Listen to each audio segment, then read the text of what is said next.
पूर्व मंत्री शांति धारीवाल और जेडीए के 3 पूर्व अधिकारियों को सुप्रीम कोर्ट से झटका लगा है।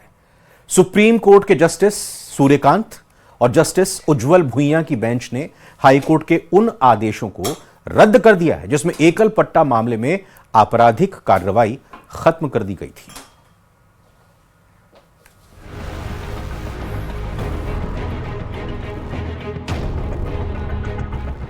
एकल पट्टा केस में शांति धारीवाल को झटका। सुप्रीम कोर्ट ने हाई कोर्ट के फैसले पर लगाई रोक। 6 महीने में दोबारा सुनवाई का दिया निर्देश। सुप्रीम कोर्ट से विधायक शांति धारीवाल समेत जेडीए के तत्कालीन 3 अधिकारियों को झटका लगा है। करीब 10 साल पुराने केस में आरटीआई एक्टिविस्ट अशोक पाठक ने इस मामले में सुप्रीम कोर्ट में एसएलपी यानी स्पेशल लीव पिटीशन दायर की थी, जिस पर सुनवाई करते हुए कोर्ट ने यह हाई कोर्ट के उस फैसले को रद्द कर दिया है जिसमें शांति धारीवाल समेत जेडीए के 3 पूर्व अधिकारियों को एकल पट्टा केस में राहत मिल गई थी। ये मामला एक प्रिवेंशन ऑफ करप्शन एक्ट का है। एक लैंड अलॉटमेंट का प्लॉट का जयपुर के अंदर जो काफ़ी बड़ा था और मात्र कुछ कम पैसों के अंदर कुछ डील हुई होगी, तो उसके अंदर राजस्थान पुलिस एसीबी ब्रांच ने एफआईआर दर्ज करी।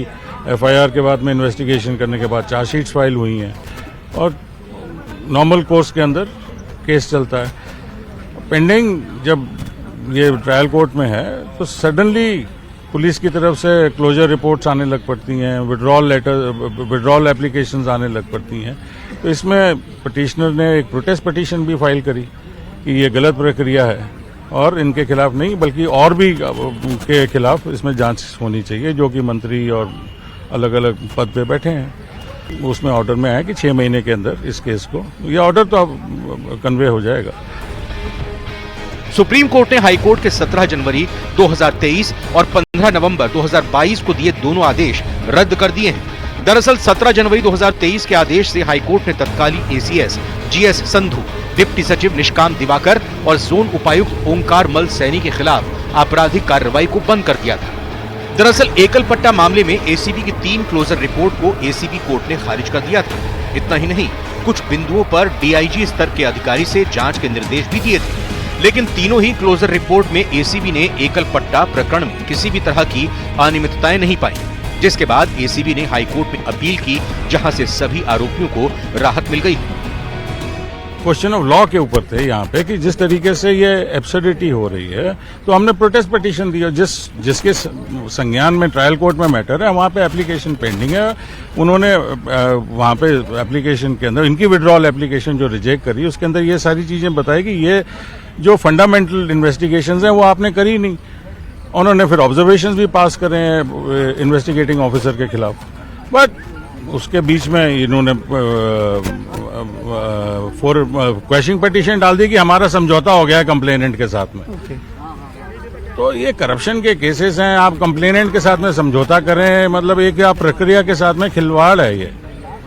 सो this should not be permitted. There is a process of law, rule of law, don't interfere with it. आइए अब आपको बताते हैं कि क्या है एकल पट्टा प्रकरण।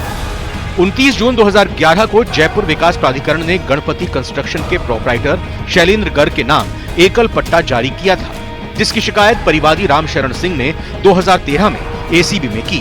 एसीबी में शिकायत के बाद तत्कालीन एसीएस जीएस संधू, डिप्टी सचिव निष्काम दिवाकर, जोन उपायुक्त ओंकार मल सैनी, शैलेंद्र गर्ग और 2 अन्य आरोपियों की गिरफ्तारी हुई थी। इनके खिलाफ एसीबी कोर्ट में चालान पेश किया था।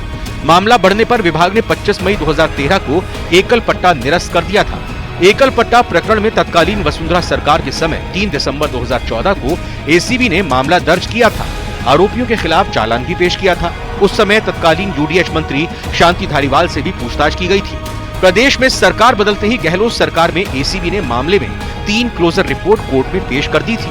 तीनों क्लोजर रिपोर्ट में सरकार ने इस मामले में पूर्व आईएएस जीएस संधू, पूर्व आरएएस निष्काम दिवाकर और ओंकार मल सैनी को क्लीन चिट दी थी। जानकारी की माने तो भजनलाल सरकार ने भी सुप्रीम कोर्ट में 22 अप्रैल 2024 को जवाब पेश करते हुए धारीवाल समेत दूसरे सभी आरोपियों को क्लीन चिट देते हुए कहा था कि एकल पट्टा प्रकरण में कोई मामला नहीं बनता। लेकिन कुछ दिन पहले ही सरकार ने अपने जवाब से यू टर्न लेते हुए सुप्रीम कोर्ट में नया एफिडेविट पेश किया है। बहरहाल सुप्रीम कोर्ट ने आदेश में साफ कर दिया है कि इस मामले में हाई कोर्ट दोबारा सुनवाई करे और 6 महीने में फैसला दे। Bureau report, news 18, Rajasthan.